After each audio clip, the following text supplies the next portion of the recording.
in the budget of Parliament, or was it in some mischievous arrangements between the Treasury and elements in the executive?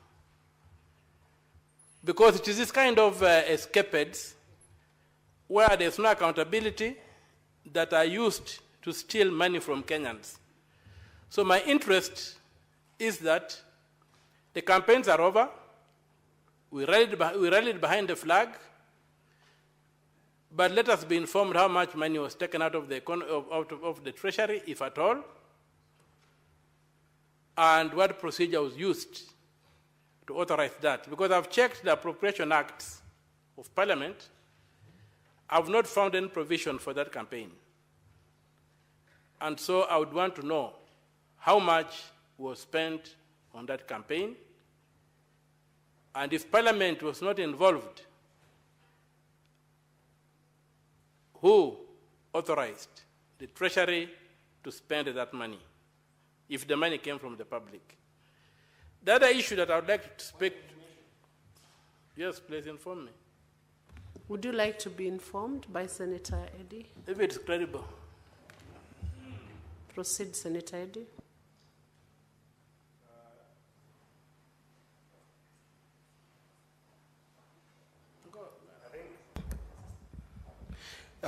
Thank you, Madam Speaker. I think that the issue that the Senator of Busia is raising is a patent issue, and he has raised a dichotomous issue.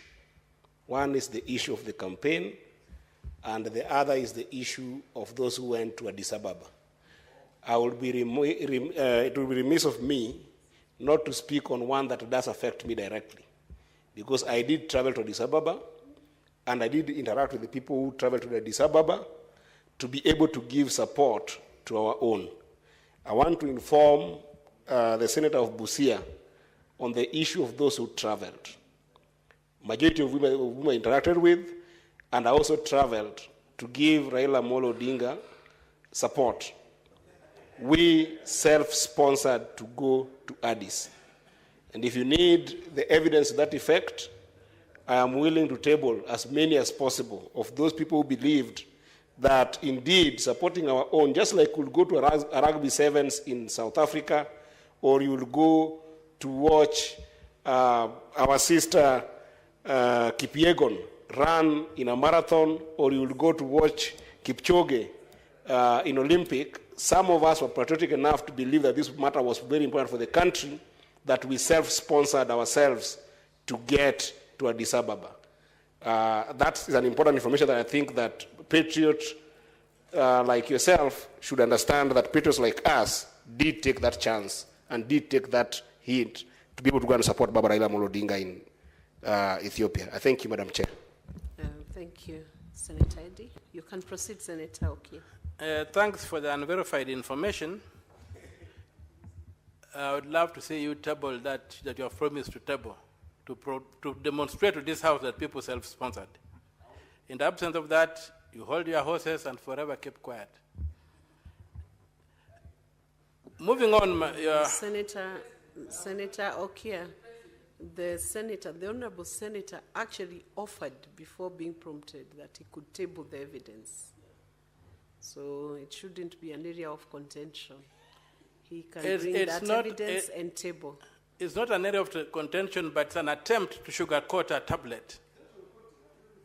And that sugarcoating, the one I'm guarding against. Which you would conclude after he tables and you find it's sugar-coated. That's the only time you he needs to produce have rendered a fair judgment on the issue. As well as Soyinka tells us. So Senator Eddy, you will be allowed to table that evidence that you paid your own ticket and you paid your own. Okay. Thank you, my Proceed. brother. Having said that, money issues aside, a lot has been said about foreign policy. Where I stand, foreign policy basically means how attractive are you to others? Or how threatening are you to others? If you have no nuclear weapons, you cannot be threatening in the modern world. So you must have something attractive. Therefore, to be attractive, it means that your domestic policy, your domestics are okay. So For me, I think the problem we have is in framing what you call a foreign policy is on the domestic front. You cannot have a foreign policy worth talking of if the rule of law is disregarded. People who have got a different opinion are abducted. Foreigners who seek refuge here are kidnapped and repatriated, extradited, or whatever the word is, to their countries without due process. All those things, when you can't pay your schools, your universities, your hospitals, everything is in a mess. Your debts are unserviceable. You can't talk of a foreign policy when the home front is on fire. You can only talk of a foreign policy when and if the home front is proper. And so when you talk of the home front, we have got this thing of governance by merchant values. Some may call it deal-making, but it's almost what you talk of the merchants of Venice in the plays of Shakespeare. Here we are, that today in Nairobi, we have the Janjaweed being allowed to open an office. This is a genocidal organ that tried to eliminate black people, and it killed millions of black people. It was not even religious, because the people in Darfur are largely Muslim, profess the Muslim faith, but they were killed because they were not Arabs by this group. It's a record, it's a matter of public notoriety, that the Janjaweed, which has now been given an office in Nairobi to operate from, has a history of trying to eliminate black people. What do we stand for as a country? Who has benefited from that process? Where is the due process leading to that particular decision? Article 10 of the Constitution is very clear. And it's very clear by stating that policy decisions, and that tax the executive, must be subjected to public participation.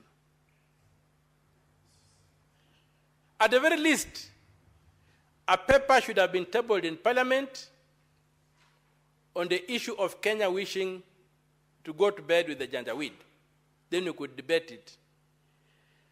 Also surprising is that this thing has happened so soon after the Addis Ababa debacle.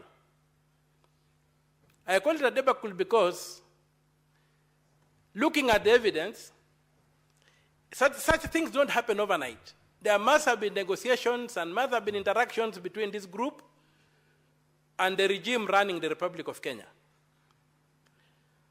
So, there must have been intelligence that Kenya cannot produce a chair of the AU who can be a neutral arbiter, because the government is in bed with factions that are responsible for undermining the rule of law and issues of governance on the continent.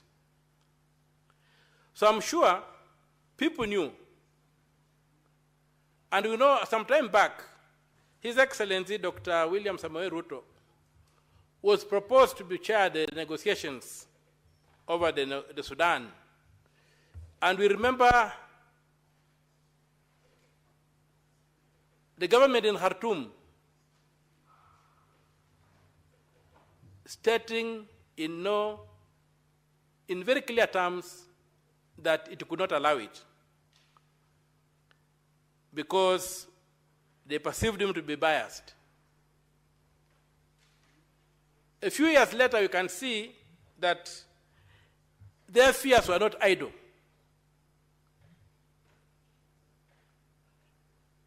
Their fears have been proven by the presence of the Janjaweed here.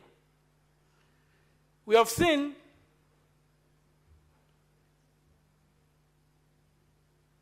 matters happening in this country where even a group pronounced its opposition to the government of the Congo, the Democratic Republic of Congo, from Nairobi. So, what is Pan-African about that? When you look at the genocidal wars in the Congo, what's Pan-African about the Janjaweed being here? When you look at the genocide in Darfur, in the Sudan, Madam Speaker, I think we need to take a good look at ourselves as Kenyans in the mirror and ask ourselves, what is going on? I'm almost being persuaded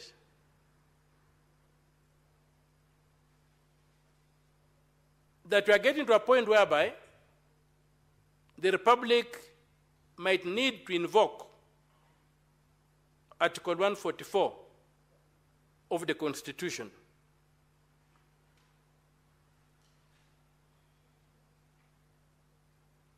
For those who care to do, you can check out what Article 144 of the Constitution provides. Because some things that are happening defy logic, defy any attempt at understanding them, and can only happen outside the sphere of a well-constructed syllogism.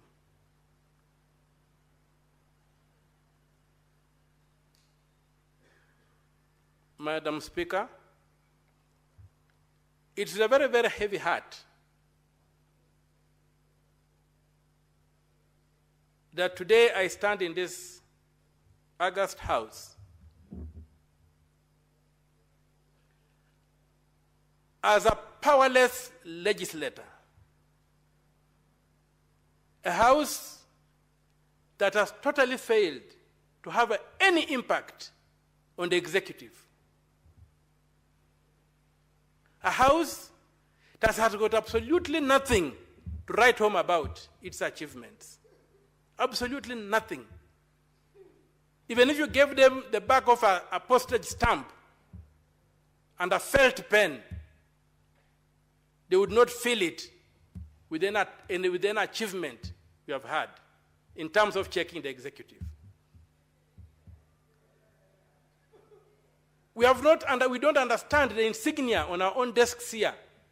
Deputy Minority Whip, Minority Whip, Minority Whip, and a Majority Leader, whatever, which is a clear statement that this House is not an extension of the executive. We'd be having a government side and an opposition side if the executive was given from this House. The executive in this country was directly elected by the people to be accountable to this House. The structure of the Constitution is such that the president must be lobbying and begging this House to allow him to do what he wants to do as a check. If it's appointments, they come to Parliament for clearance, be it in the National Assembly or here. If it's a budget, it comes to Parliament for approval. But things have been turned on their head. And today, it's MPs kneeling before the president instead of the other way around. So I'm totally ashamed and embarrassed that I belong to a parliament that is totally incapacitated for reasons that I don't know. Everything has been turned on its head. And as a result, the executive behaves like it's a law upon itself. That's why the Janjaweed can be given an office in Nairobi at the whims of an individual and claim that the people of Kenya have welcomed the Janjaweed to come and run their genocidal government from Nairobi. It's extremely sad. Madam Speaker, I plead with my fellow members of Parliament in the Senate and in the National Assembly. Senators and assemblymen and women. Senator Osotsi, you have an intervention? Have you pressed for intervention?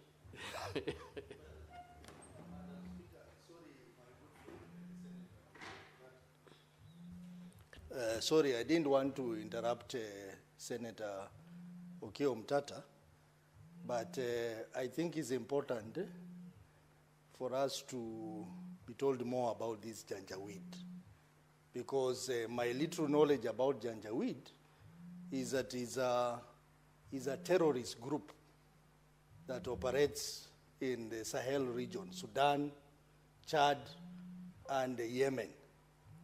And Senator Omtatah, whom I respect a lot, and I know he has a lot of information, he has said that they have opened an office in Kenya.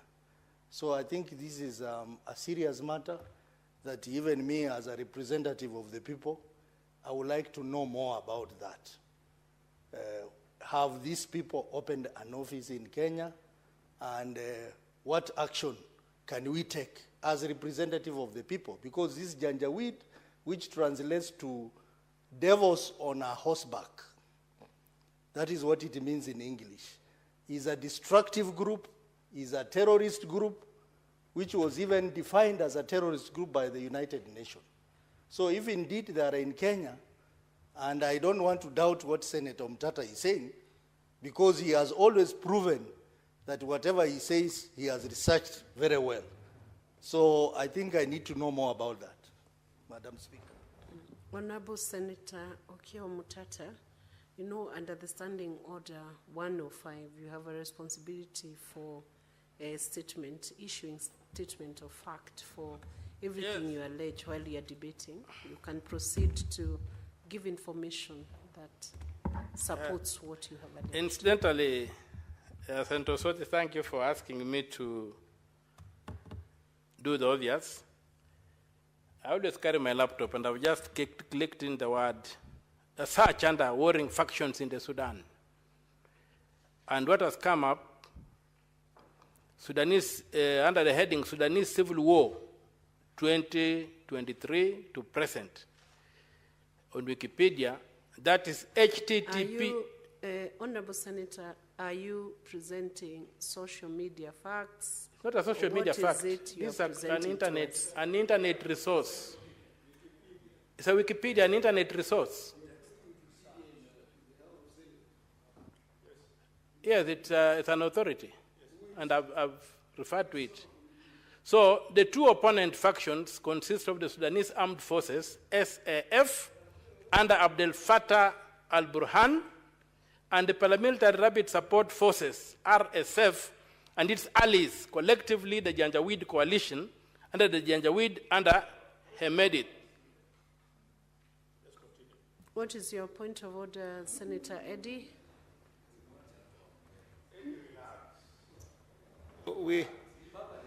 Senator Boni, give Senator Eddy time to raise his point of order.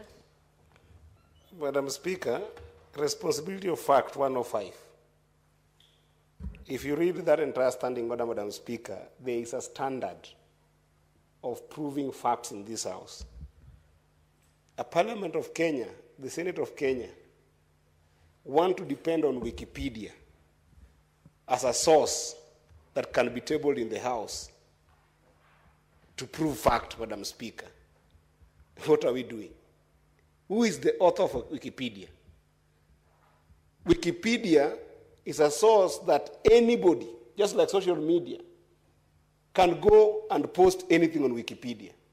Are we going to depend on Wikipedia sources in this House, Senator Boni Aluale, the majority whip?